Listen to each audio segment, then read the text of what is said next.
What's up, everybody? Welcome back to the Girl Dating Podcast. You are here with Kinaya and my dad, Marcel. So we are giving you guys a small two-part series about dating for me and my sister and what that looks like in our father-daughter relationship with our dad. So the first part is going to feature me, the oldest, and the grown one. So it's a little bit of a different experience. So my dad and I are going to kind of chop it up about my dating experience, what I think plays into it, how he tried to raise me to be successful in that space, but also to be smart. So without further ado, here we go. Let's yap. Yeah, so I'm really looking forward to this one, Kanaya, for you and I to share with one another and for whomever may be listening to us. I'm looking forward to it because this gives us an opportunity to sit down and hash things out elaborately, um, for me to kind of get an assessment from you on the kind of woman I have raised you to be or helped raise you to become. Some lessons you may have learned, some principles you have adopted from me and from your mom, and from others in your village. And so I'm excited to hear what you have taken ownership to help guide and lead you into your adulthood. So I want to start by admitting, when your mom and I first learned um, of, of her pregnancy, I had a feeling of euphoria because at that moment I knew, all right, my life has changed immeasurably. One of the things I wanted to do when when I learned I would be a parent, and we didn't find out your gender until you were born. So we Oh, were doing all these neutral color things, greens and yellows instead of pinks and blues. But um, throughout the time your mom was carrying you, I wanted to have a bond with you. I wanted to have a certain level of intimacy and familiarity with you, so that your mom wasn't the only one who was getting the inside scoop, so to speak, on the pregnancy. So when you were born, and I realized you were a girl, obviously my mind shifted from that uncertainty to the certainty of now knowing I am a father of a girl. And so obviously raising girls is different from raising boys. I don't have sons, so I can't speak from experience, but being a son and having sisters, I know there's a different dynamic. But from that moment when you came out and the first time I held you, and then we finally brought you home, and I've always wanted to invest myself in who you are and who you would become. And I always had in the back of my mind, I need to raise, or your mom and I need to raise a phenomenal woman. So if and when she starts dating and she gets married and she has a child of her own, she will be the one in that family who I know will have a strong set of values, a strong set of principles, a clear headedness about what she wants and what she wants to do. And so for me, I've had the great privilege of being your father. And so I'm excited about the young woman you've become and the young woman you're going to continue to evolve into. Um, so when we talk about dating, it is a bit of a double-edged sword, because I admire what you're doing, but I also know at some point, if it's your desire, you get married. Now I have to more or less cede that. I don't want to say ownership, but that stewardship, that's the word I'm looking for. Cede that stewardship to someone else, But I want you, and I've told you this many a time, I want you to be very discriminate about the one to whom you choose to give yourself. But I'm excited about, the conversation we're going to have, and um, I hope you will enjoy it as much as I look forward to it, and our I'm listeners excited. as well. Um, Very important for me, as I kind of hinted at, for me to um, give you an example of the kind of person with whom you should share your life. That's always been a priority. Um, but the other side of that coin is I wanted whomever you choose to know he was getting the cream of the crop.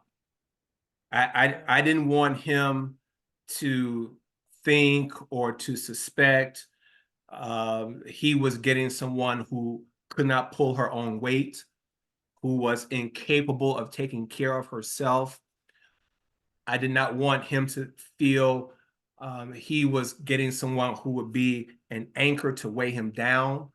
I wanted him to know he was getting a woman who is intelligent, who is well mannered, who is focused, who is goal oriented, someone who is not afraid to do different things, someone who knows not only how to fail, but how to recover from failure, someone who understands the value of time, someone who is well grounded and well rooted in the Christian faith.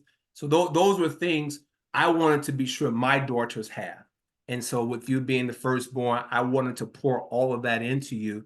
So when you came to the part in your life where you started liking boys and wanted to date boys and wanted to hang out with boys and wanted to have a boyfriend and then eventually lead into engagement that would lead to a marriage, I wanted to be sure you were as solidly equipped with everything you needed to be a strong, independent Black woman who, quote, did not need a man to complete her, unquote, but who was willing to share herself so whomever she chose would be a better man because of her presence in his life. So that's always been my focus since that day in 2003 when your mother and I learned that she was pregnant. That's been my focus in terms of how I relate to you, how I relate to your mother, how I relate to my mother, the women in our lives. I wanted you to see it. I wanted you to hear it. I wanted you to experience it. And I feel one of the things that I do with you and your sister, I try to be sure you all feel my presence. When you were younger, I want you to feel me physically. That's why I hugged you all a lot. That's why I picked you up a lot. That's why I held your hands a lot. I wanted you to feel my presence. I wanted you to hear my presence. And when you all would get involved in various activities, I wanted you all to see my presence. I've heard a lot in my time about absentee fathers. I did not want to be that. Very important for me and your mom for us to remain together so that you had a two-parent household, because I believe that's important for every child to have two parents who love each other, who support each other, who encourage each other to be in the household so their children can see that. Um, and I believe you've gotten that from me and from your mom. I believe you understand the value of having someone with whom you are willing to share your life, someone with whom you can talk and laugh and cry, have fun with, laugh with. Those are all things I wanted to be sure you saw. I didn't see that with my parents. Um, that was something that was kind of foreign to my experience, and that's why I wanted to make sure you got that. I wanted to be sure your sister got that. I wanted to be certain you all had an idea from me of what you needed to expect or what you should expect when you start looking at men in terms of long-term relationships. The biggest thing, obviously, was for me to show you the being a man of faith, being a man who loves Jesus, being a man who trusts in God, being a man who worships the risen Christ, the everlasting Lord, being someone who is not ashamed to wear the bloodstained banner of Jesus. So I believe that's imperative. That's a non-negotiable. And so I wanted, and I'll say this, and I'll say it with a small degree of pride, and may not necessarily be something you like to hear, but I want you to have a difficult choice of the man whom you choose based on what you saw in me. I want you, I want you to know, your future husband, your boyfriends, they've got to have some they've got to have some intelligence, they've got to have some diversity, they've got to have some skills, they've got to bring something to the table, and preferably they need to bring more to your table than I brought to your mom's table. I wanted to set a high bar so you would not shortchange yourself, because I know what I've put into you, what your mom has put into you, what your village has put into you, and I don't want you shortchanging yourself for some, and I'll use this word more than once in this podcast, some knucklehead who is not on his P's and Q's. And so for me, having that faith foundation was important. And I think it's the springboard for you to do and accomplish the great things you have done and you have accomplished. Um, so with that being said, yeah, I want to get your feedback on the impact being in our household under your mom's and my authority, under our stewardship, what impact has that had on you, and how has it gotten you to where you are now? Um, so as far as the dating space goes, since that's what we're talking about in this episode, dating is very hard because you guys definitely set the bar very high. Um, I think this realm is more as a girl where you have probably the most hand, because mom is a woman and she's a great role model for me, but she's not a man. So she does not know those things that you guys do, how you think, the moves that you make, with the exception of being on the receiving end. So for me, you've made it very difficult to find a partner, which I know you take great pride in. But I think that's pretty much because, you guys have been married all of my life. Most of my village is married, or they would only bring significant others around when they were serious. So it's not a familiar concept to see new, different guys all the time. So I think about when I date it, and I tell those guys that if you meet my parents, it means something to me, because that's not something that our family has done just because. Like, most of the time, if we're meeting a companion of someone's, it's been a while and they feel solidified in the relationship that they have. Um, but I think that with you and mom is always teaching me, how to be a woman, particularly a woman of faith. So what it looks like to yield to her husband as the head of the household, but what her roles and responsibilities are.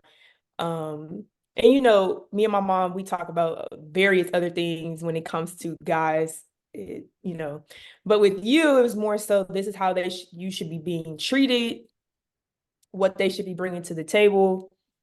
And I think a lot of what is important to me are the intangibles, which is being trustworthy, being dependable. So Yes, you being an official as one of your occupations, you worked a lot of nights and weekends, and you still do, but the big moments you never missed. So like now when I want to date, birthdays are important to me. Graduation, like whatever the milestone is, if you're not going to be there, that's not a good look for me. Um, because I think that you kind of showed the balance of, you have to do what you have to do for your families. So on a regular Monday night, it's like, okay, I'm up when you get home, but then it's bedtime. So I've seen you more than twice a day because you would pick us up and take us to school every day, or for the most part, unless like, mom was off work. But graduations, dance recitals, birthdays, awards, ceremonies, whatever it was, prom, whatever it was, you were never really absent. Well, not really, you were never absent. So finding a partner, a big thing for me is showing up for me.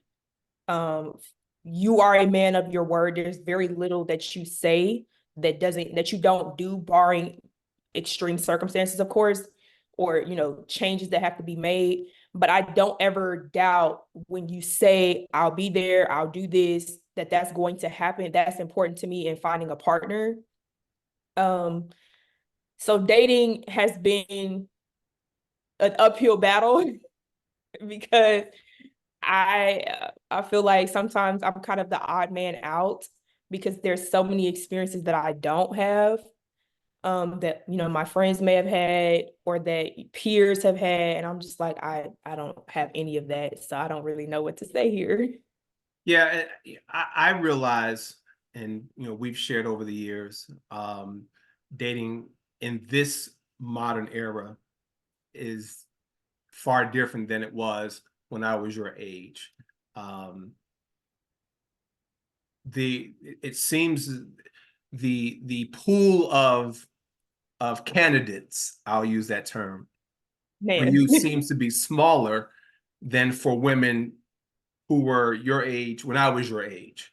Um, so yeah, and listen, I made no bones about it. Young black males are an endangered species. Let me rephrase that. Intelligent, productive young black males are an endangered species, and they've been that for a long time. Um, and as I said, I don't want you to end up choosing a knucklehead. I don't want you, and that's why, when those days I would drive you to or from school, and we would see boys just standing on the corners doing nothing, and I would tell you, listen, they have nothing going for themselves, and it their lack of activity, their inactivity may not be 100% their fault because they don't know better. They may not have anyone who can show them a better way, but because they are on this corner, they are likely not productive, so they're going to wait until someone who's trying to be productive goes to work, engages in something that is productive, and then they're going to break into a house, break into a car, and steal something because they've got to survive. And so, very important again for me to show you, you know, having standards and principles for what you want is necessary. That's not an option. That's not optional. That is mandatory. And don't be afraid to have high standards. Now, as you get older, you will begin to prioritize those standards, and you know depending on your dating experience, you may have to decide, okay, which are my absolutes and which are some I may fudge on a bit, and which are some that I may not have to hold on as tightly to. And those are things you will learn and you will understand as you go through dating. But listen, you know I am grateful for God allowing me to be a male because my pool was enormous. Whereas I pray for your selection because again, you don't have as wide a selection. If you're looking for someone who's educated, who has a college degree, if you're looking for someone who has his own house, if you're looking for someone who has a burgeoning career, you know, it's far more of you successful Yeah. young black women than there are successful black men. So I don't want you to get so discouraged whenever you get to that point. I'm not saying you're there now, but I don't want you to get so discouraged where you begin to lower your standards and you begin to settle, because that's then you're cheating and you're kind of shortchanging yourself. Um, in terms of dating, um, what are some things? What are some of the biggest challenges you faced? I could go on forever about this. I think being a part of a generation that not just the guys, but a lot of girls don't have, like they didn't have dads, or they saw their dads not treat their moms the best, or they saw their moms deal with guys that weren't great. They don't have certain standards, which I probably do. And in my, like amongst my contemporaries, social media is big, and you get to see and hear people's viewpoints and opinions on certain experiences. And there are so many um, girls, young ladies that accept the bare minimum, and it probably really isn't the bare minimum, it's probably less. And so girls like me who have really good relationships with their fathers feel that their fathers were great examples. Where we kind of fall, it seems like we're being difficult because guys don't really want to be bothered. Mm-hmm. Mm-hmm. Um, and I think now, as I'm entering my, or yes, entering my 20s, it's only been 3 months. So I'm more okay with that than I used to be, because I'm seeing how essential the right person is, because I feel like I'm in a place where I'm making good progress on a lot of things that I want to accomplish in my life. And the wrong person is going to derail that. And I don't want that. Mm-hmm. But when I was younger, probably like early college, graduating high school, I was like, this is impossible. It's kind of that thing for me that I have not seemed to be able to crack the code. It's the only arena of my life where I'm like, I'm just not improving. I keep trying and failing. So I've kind of, okay, maybe I'm not supposed to be doing that right now, but I would say that's one thing, because I felt like for a while, are my standards too high? I don't think so, but amongst certain crowds, probably. Just hearing different stories and the things that go on. I'm also kind of in a space of there has to be compromise, but at what point would it be settling? That's a very fine line to me, because I think there are things being young that we just don't have together.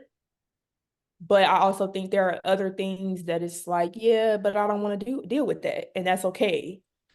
Right. And kind of feeling out what's realistic. It would another one would probably definitely be how I am as a person, meaning I'm, like we talked about in previous episodes, I'm very protective of myself. Mm-hmm. And so dating for me has seemed like I'm not good at being lukewarm, really. I'm like, either I'm here or I'm not. So that process of, I heard on a podcast once that dating is a constant state of grief. So basically, when you're dating, every time it doesn't work out, if you're the person hoping for something, you're like, dang, like I got to go back to the beginning. The possibility of something with this person is slim to none, at least at this point. And I feel like I've been at that point so many times where it's like, I really like this person, but it's not working. And coming into myself more, I'm like, I bring too much to the table to be trying to beg somebody or to be trying to like hope and dream. It's like they don't want to be here. They don't want to be here. But it's almost like I'm 5 years old having a tantrum in the store where it's like, I don't want to do this no more. Because you get tired of trying and you're like, okay, God, obviously, maybe this isn't the space that I need to be doing this in, because I don't have plans on being in Tallahassee post education. We relocated, so home base has changed. So I don't have a lot of consistency as far as location, and long distance relationships are hard when you're young and you're not making a lot of money to be able to go where you want to go when. So I kind of took that as let's revisit this probably once I'm done with school and I can kind of make a decision about where am I going permanently for the time being so that I can kind of start working on that. But I think those are two of my biggest challenges, just kind of, yeah, where do I fall, and trying to be more open, but also like, I don't really have time for the foolishness. I'm good. Yeah. One of the things I struggle with in my own um, makeup is rejection. I do not handle rejection well at all. And the the worst part for me in terms of dealing with rejection is I personalize it. I I take rejection as someone who doesn't want me.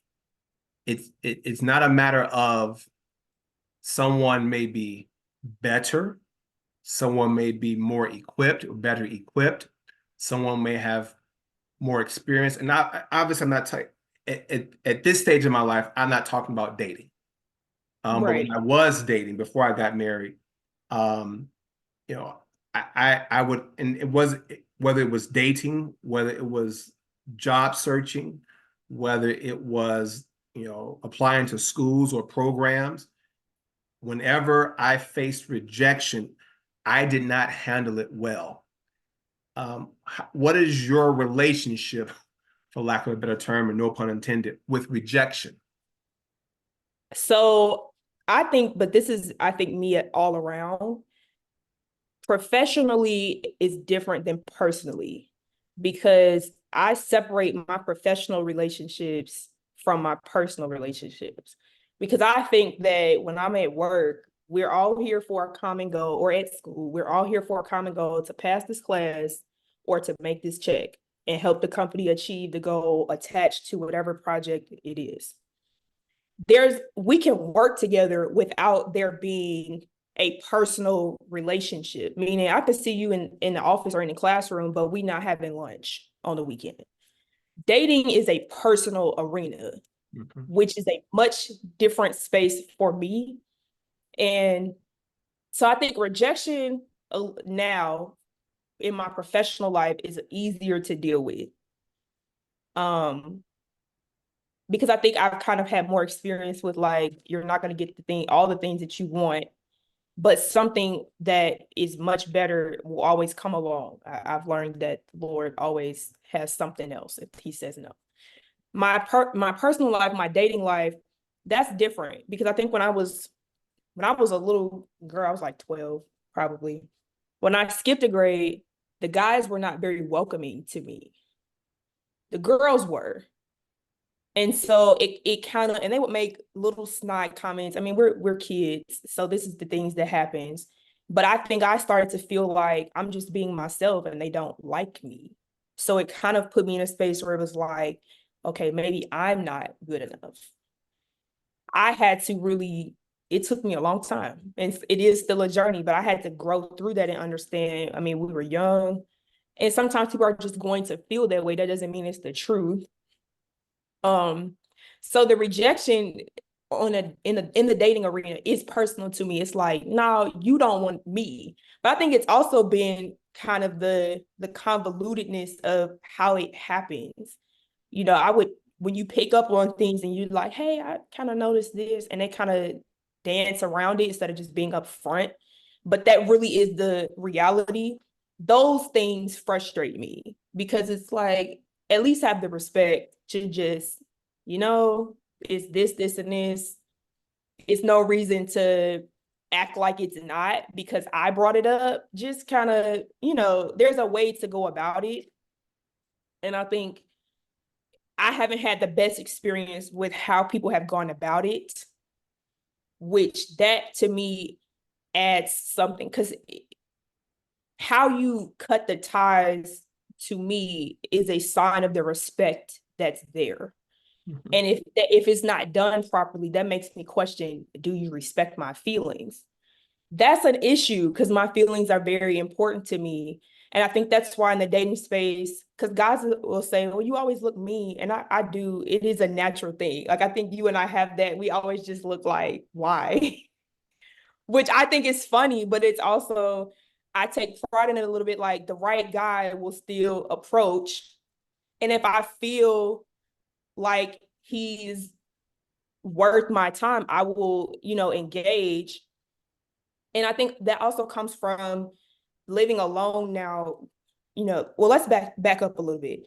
I remember freshman year of high school when you were like, you can date when you turn 17.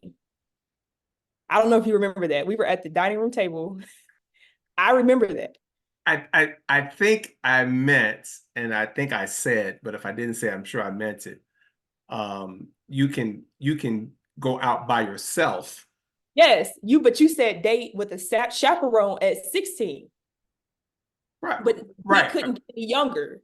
right. Well, what I meant was you can, I mean, I couldn't stop you from liking boys, but Right, I know that. as far as you being able to go out to a movie with just you and a boy, yes, 16. I mean, And if that was you even still like we needed a chaperone. right, because again, and listen, unfortunately, parents parent their children based on their own teenage experiences.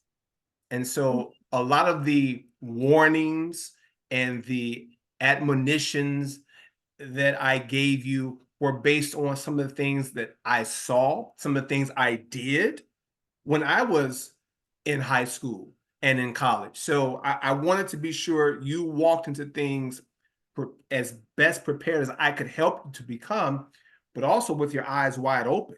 And so, Right. yeah, that was important for me to lay that groundwork, because I believe boys being the way they are at that age, um, with you being as pretty as you were and are, being someone who more or less was sheltered and didn't have the street moxie that you may have now, I did not want some knucklehead taking advantage of you. So, yes, I wanted Right. them to Which, know that there was an adult around, or at least there was some more peers around that would decrease the possibility of something silly happening. right. Which now I can appreciate. And at the time, you didn't know we were going to be in a global pandemic 4 months into me being 16 years old. So to me, a large element of dating is fear-based because I have not had the experience of doing that with a safety net. So not having that experience in the house, I don't know how I would react in a situation where I'm uncomfortable or I want to leave and it doesn't seem like I'm going to be able to. And so now dating is like, okay, how far do you go? How open are you? So that was a different element that's made dating extremely hard because I'm trying to figure out what kind of guy is this? Guys sometimes are very good at masking their true selves to get what they want. So sometimes I'm just kind of like, I'm gonna stay over here in the corner because if I've never been in the space, I don't know the energy very well. I don't know these people very well. I'm kind of just like, yeah, it's okay. So there's so many elements that make dating like overwhelming because situations can get extreme and quickly, and not having had even small experiences where I would just call you guys, be like, I don't think this is going well, I want to leave, but it doesn't, he hasn't done anything, but it's not seeming like he's going to take it with, just on a small scale. It's like, okay, how do you go about doing this with the best intentions?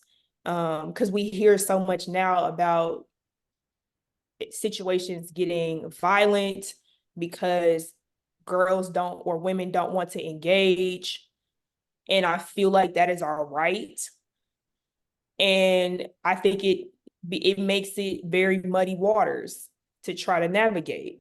Thank you guys so much for tuning in. Until next time, bye. See ya.